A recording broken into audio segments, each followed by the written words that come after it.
This video provides step-by-step instructions for how to add an EIN to your business after you have already filed with the state of Florida online. It provides the website address, links in the description, and screen recordings of me going through the steps. Step 1. Search for Sunbiz using a search engine or type in dos.myflorida.com/sunbiz/. Scroll to the tab near the top that says Manage Change Existing Business.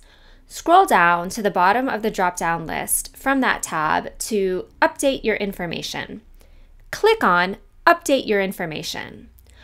Under Update Your Business Entity Information, click on the first hyperlink that says Update the entity's current email address, FEIN, and address. Fill in the fields. Your Florida Department of State document number begins with a letter, probably an L, and can be found on the Sunbiz website by searching for your business's name. A quick aside, if you don't remember how to search for your business and find its corresponding document number, check out our video on how to file an LLC in the state of Florida. I'm including some clips from that video here. Click on the video card in the upper right-hand corner of this video or the link in the description. You will look under the tab Start a Business and click on the type of entity you filed. In our case, we filed an LLC, so we would click on Limited Liability Company on the drop-down menu under Start E-Filing and scroll down and click on the link Search Our Record.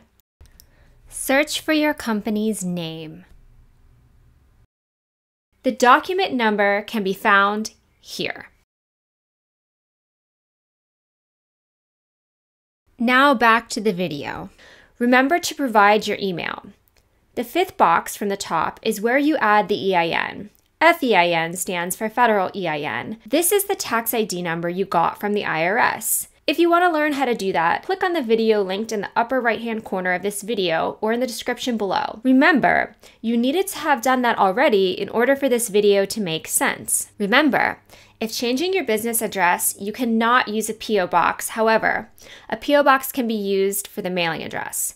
You don't have to enter address info if nothing changed with your addresses. Complete the CAPTCHA to convince the website that you are not a robot. Click Submit.